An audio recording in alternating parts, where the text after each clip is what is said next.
जैसे 2016 में पनामा का हंगामा बरपा था, आजकल ब्रॉडशीट का बोलबाला है,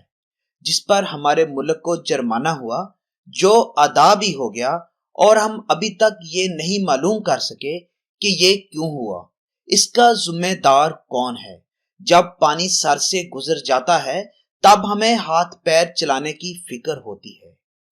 इसी तरह का एक और जुर्माना जो पाकिस्तान की तारीख का, बल्कि जिस अदालत ने ये फैसला दिया है, उस अदालत का सबसे बड़ा जुर्माना है जो पाकिस्तान अनकरीब अदा करने जा रहा है। ऐसा कौन सा बड़ा जुर्माना है, जानते हैं इस वीडियो में।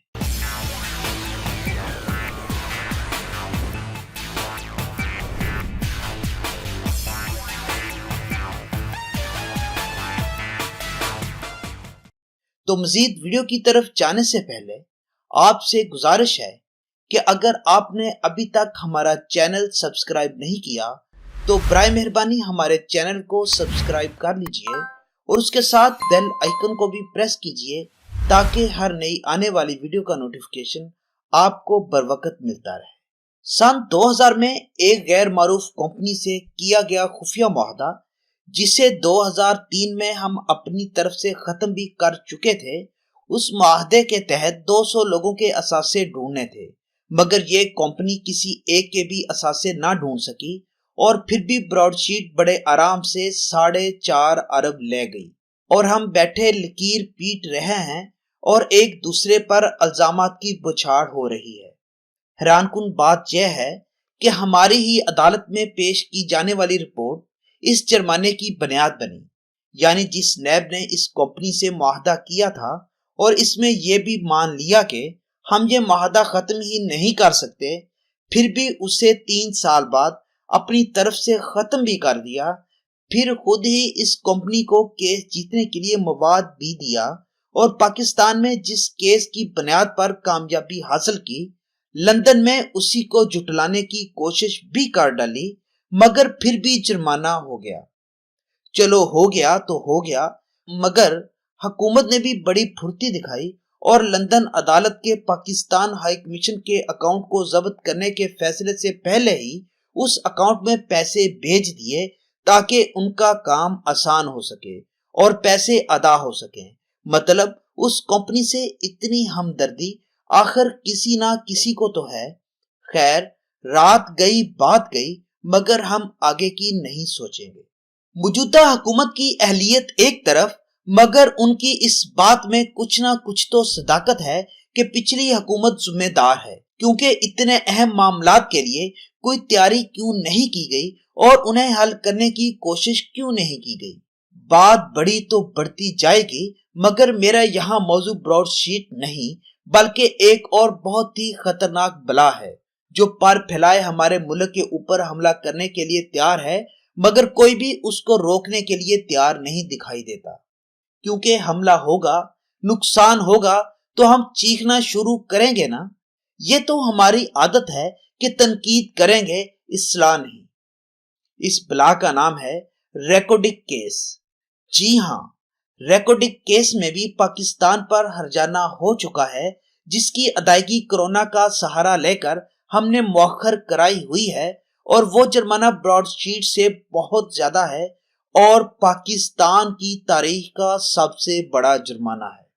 रेकोडिक बलोचिस्तान के जिला चागी का एक छोटा सा कस्बा है और इसमें दुनिया की 5वीं बड़ी सोने और तांबे की कान है। रेकोडिक केस की तारीख सादा और आम फहम जबान में यह है कि यह मुआहदा बलोचिस्तान हुकूमत और मादनियात निकालने वाली कंपनी के माबैन 1993 में हुआ, मगर इसमें कोई पेशरफ्त ना हो सकी। तो 1998 में फिर से एक मुआहदा हुआ, मगर नताइज सिफर। फिर 2000 में यह मुआहदा एक ऑस्ट्रेलियाई कंपनी टेथियान कॉपर कंपनी यानी TCC के साथ इन्हीं शराइत पर हुआ, मगर इस पर बहस 2006 में शुरू हुई, जब बलोचिस्तान असेंबली के एक रुकन ने बलोचिस्तान हाई कोर्ट में इस मुआहदे के खिलाफ दरखास्त दायर की, जो कि 2007 में खारिज कर दी गई।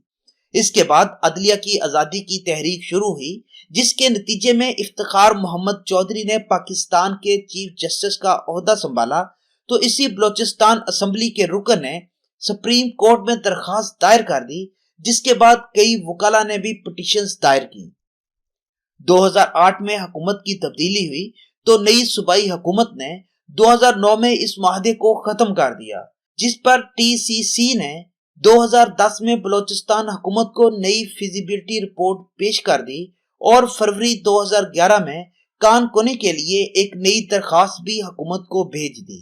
जिसे नवंबर 2011 में बलोचिस्तान हुकूमत ने मुस्तरद कर दिया। फरवरी 2011 में ही सुप्रीम कोर्ट ने बलोचिस्तान हुकूमत को रेकॉर्डिंग केस से मुतल्लिक तमाम दस्तावेजात जमा कराने का हुक्म दिया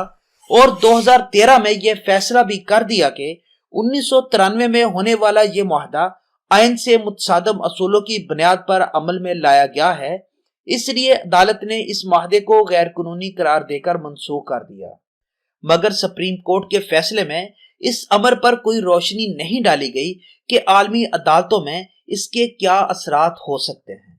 हालांकि इसका फैसला आने से पहले ही नवंबर 2011 में TCC ने international centre for settlement of investment disputes, जो कि स्विट्जरलैंड में कायम एक ऐसी अदालत है जो कारोबारी तनाज़ात में सालसी का काम करती है,